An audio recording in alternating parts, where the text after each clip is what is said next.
Only way, Leslie. It moves our country forward. It's what makes America great. And England okay and France terrible. WTL. And welcome back, everybody, to WTL. Where's the line? Nebraska's first and only sports betting show. I'm yours, Andy Klesson, joined by The J.O. the J.O. Oh. You can find them on iHeartRadio now with the Laugh With Me podcast. Talked about that a little bit ago. Congratulations, man. That is awesome. That is awesome. Are you going to be doing any stand-up around Nebraska, Kansas City, anywhere? We will be. We're working on putting on together some live shows and more to come on that. But Very cool. Right now you can find us at iHeartRadio. Very cool. And, we mention it every once in a while in some of our sign-offs, but thelinemakers.com, we might be putting some blogs and some daily content and articles on there, just more stuff to check out on that kind of fully loaded website the way it is. Yeah. So a lot of fun things coming up. Last week there's some breaking news and we kind of sidestepped it because we want to be an enjoyable. We're here for the laughs. But I'll tell you, somebody that's not laughing right now is Adam Silver, the NBA commissioner. They are going through it right now. Man, he had a heck of an opening night too. Yeah. And then Kash boom. Patel I think he really likes doing that. The FBI director, Kash Patel. Where's the microphone? Okay, guys. Are you telling me he has a flair for the dramatic? Is that what you're trying to say? I don't know. The guy who lives in Vegas has a flair for the dramatic. And his name is Cash. Cash. Yeah. Trump appointed me. I'm telling you what's up. So anyhow, but everything that he said is true. The FBI did a long investigation, got a lot of people involved in this.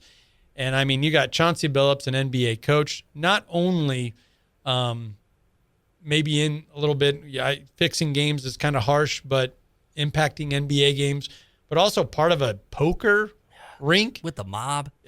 Like 4 different families, too. The Gambinos. Hit me. That's a microaggression. Sorry, all you Italians out there. Actually, they're pretty cool with it. They're okay. They got thick skin, so they're cool. But no, and then you also Terry Rozier, Did you see the highlights of him? I saw those last year when they came out, and this is the amazing part of that.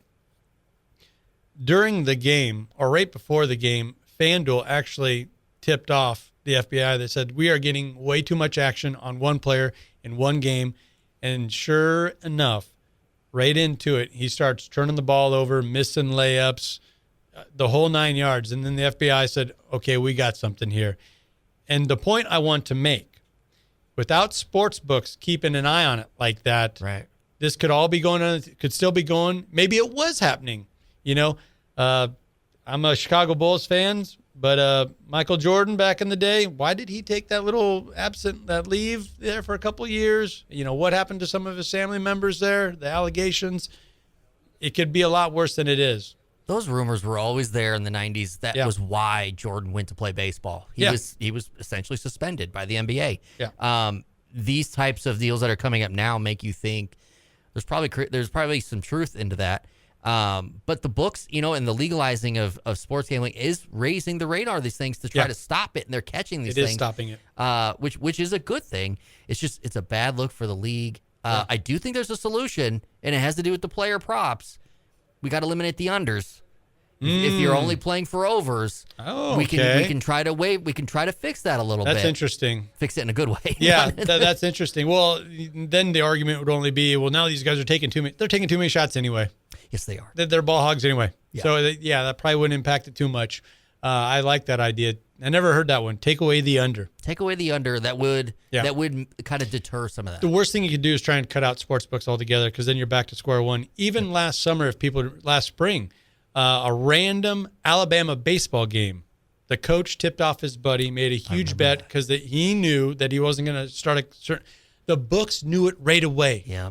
Before the game, like, hold on, we got some crazy activity here, a $200,000 bet on a random Alabama midweek game. And then, sure enough, the starting pitcher didn't suit up. Without FanDuel and DraftKings reaching out and saying, we got something here, nobody would have been any of the wiser. Yeah, who would have thought? Yeah. Integrity from the bookkeepers is where it's at. I tell people all the time, this is the most honest conversation you're going to have over who you think is going to win or lose a game. Yes. This isn't just some pregame where you got Pat McAfee going, doo-doo. Who's the home team? I don't know. No, we kind of get into the numbers, right? Yeah. With those numbers, I mean, this has grown to be something else. This is a monster. This is a beast. The bottom 5. We give you the 5 worst teams in the NFL as we head into the next week. A lot of factors go into it, as you know, especially with this one here. Number 5, the Minnesota Vikings, making their intro into the bottom 5 this season after a monster loss to the Chargers, 37-10. Yikes. Carson Wentz, the great sacrifice, laid out there onto the field on Thursday night. Sacrificial lamb out there, wasn't he? He had to be. I mean, look at that big old brace he had on his shoulder, and he just screaming in pain. And then you find out the injuries, and he's immediately done, after the game. And J.J. McCarthy, he's dancing on the sidelines, and he looks just fine. There's a lot of question marks with that injury there, in my opinion. Yeah. There's got to be some kind of health and safety malpractice from the Minnesota Vikings in regards to this. Has to be. Well, you put them in the bottom 5, so I think the NFL They've done it, yeah. the NFL needs to take notice. The spotlight's on, at least, yeah. What's the play here, then? So I like J.J. McCarthy's in the game. They're playing the Lions. I like the Lions to not only cover this game at 8.5. Okay. I also like the over at 48.5 because I do in fact think a healthy J.J. McCarthy is going to come out shooting, and bring that score up. And the Lions are they're not scared to score. Let's just say that. Right. You can get a plus 240 when you parlay those two together. And their defense is giving up 300 yards right on the nose, 300 yards per game. So that should Play bode right well, into it. yeah, for getting to that over. Yep. So there we go. Minnesota Vikings. Okay. Welcome. All right. Number 4, your Washington Commanders. Now, they do have Jaden Daniels returning from injury, but still without Scary Terry. So he's not going to have one of his best options, a wide receiver. And he had a really nice catch, too. He really did. He did, but sorry, man. He just can't stay healthy. Can't stay on the field. In the first half, even without Jaden Daniels, they were hanging right there with the Chiefs. It was like 7-7 or something like that at halftime before the wheels came off and they lose 28-7. But 3 straight losses for the Commanders. Jaden Daniels returning. I don't know. I don't like them here. They are playing Seattle on Sunday Night Football, and Seattle has been looking freaking good. Yeah, they have. At 5-2. They really have, and that's a trendy player prop right now. Sam Darnold and all of his overs, and that's because the Commanders have the 27th worst defense in power rankings right now. Overall defense yardage wise. Now, my best bet here, because this game is being played in Washington, they have only had 1 over at home this season. I like the under 47.5, but I like Seattle taking care of business. Yeah, no, that's solid. And Commanders, trying to work Daniels back into the game. You don't know how that's going to look.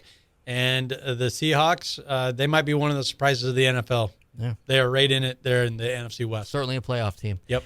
Number 3, your Cincinnati Bengals. The comeback loss to the Jets, 39-38.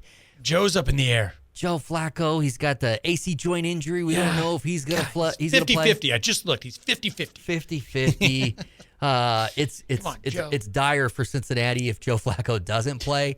If he does play, you're rolling out Joe Flacco with the AC joint injury. If he does play, that's bad. If he doesn't play, that's really bad.